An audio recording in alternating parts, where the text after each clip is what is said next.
Chers amis, je viens à vous dans cette rencontre matinale pour partager en ce vendredi saint un texte d'exhortation de la part du Seigneur qui ne pourrait que nous faire du bien, faire le ménage dans notre cœur dans la perspective de ce dimanche pascal. Je lis un texte dans Exode chapitre 33. Fais-moi, Seigneur, connaître tes voies. Fais-moi voir ta gloire. Nous avons déjà partagé une pensée assez similaire, mais celle-ci va beaucoup plus loin. Ce qu'il faut retenir, c'est que celui qui cherche la gloire de Dieu ne désire que sa volonté et marcher dans ses voies. Veillons donc, car notre Seigneur n'a-t-il pas dit: si ton œil intérieur est sain, tout ton corps également sera éclairé, et les actes que tu sois appelé à poser chaque jour seront des actes élogieux pour la gloire de Dieu.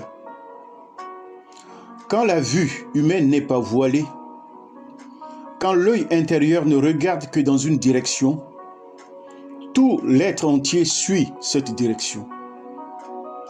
Que notre regard soit sain et franc pour voir ce chemin que Dieu a montré à ceux qui ne cherchent que sa gloire.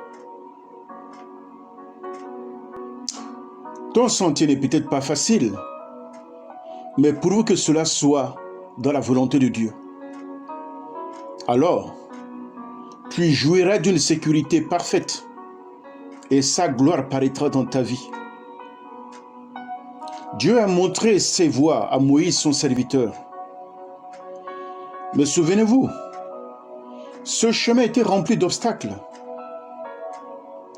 Conduisant son peuple par la colonne de nuée et de feu, l'Éternel Dieu manifestait sa gloire. Et il parvint à réduire à néant les obstacles et donna au peuple de triompher de toutes les difficultés qui jonchaient leur parcours.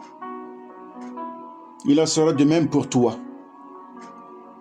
Le désert et la solitude sont les conditions dans lesquelles Dieu fait voir sa gloire à son enfant qui lui obéit et qui obéit à son appel.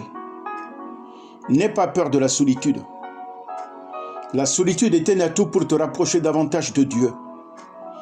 Elle te détache d'un appui charnel pour te placer sur le rocher, le vrai rocher, inébranlable. Car le secours de l'homme n'est que vanité. Quelle est la réponse de Dieu à la requête de Moïse alors? Voici ce que dit Dieu. Je ferai passer devant toi toute ma bonté. Et il en sera de même pour toi, mon frère, ma sœur. Au milieu des circonstances où se trouvait Moïse, son serviteur, et que toi aussi, dans lequel tu te trouves, au point de vue humain, il ne pouvait être que difficile. Mais aux yeux de Dieu, cela n'est pas un obstacle, ce n'est qu'une épreuve. Dieu va ouvrir les écluses de sa grâce. Et tu seras rassasié de tous les mets succulents que Dieu a mis de côté pour toi. Il agit en grâce pour toi au fur et à mesure de tes besoins. Garde donc ton cœur ouvert à cette merveilleuse grâce. Et ne t'habitue pas. Parce que lorsqu'on s'habitue à la grâce de Dieu, on n'en voit plus les valeurs.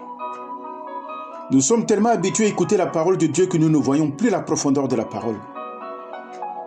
Revenez à la disponibilité du cœur qui s'appuie sur ce principe qu'à chaque jour suffit sa peine. À quelles conditions Dieu nous montre-t-il son chemin et nous fait-il voir sa gloire? Elle est simple. Il est un lieu près de toi. Je te mettrai dans la fente du rocher. Et ce rocher n'est rien d'autre que le Christ, dans lequel nous devons nous réfugier. Parce que la Bible a dit dans le livre de Colossiens que notre vie est cachée avec Christ en Dieu. Plantée en lui, mais en même temps cachée en lui. L'apôtre Paul nous dit que ce rocher qui suivait le peuple était Christ. Prenons donc notre place dans le rocher.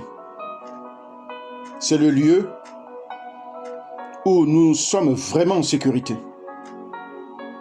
La communion avec Jésus le Christ, l'agneau pascal, est le secret de la persévérance et de la fidélité. C'est là, dans ce lieu près de lui, Dieu, que l'Éternel nous montrera son chemin et il nous fera voir sa gloire. Sois béni. Soyez bénis. Et préparons-nous à ce dimanche pascal qui sera un dimanche particulier où nous aurons à partager à distance la Sainte Seine. Préparez les éléments, le pain et le vin, mais n'allez pas au marché juste pour chercher le vin. Si vous avez du thé ou du sirop, ça suffirait, histoire de nous placer sous l'abri du Très-Haut dans les temps qui courent. Alors, soyez bénis, que Dieu vous bénisse dans le nom de Jésus.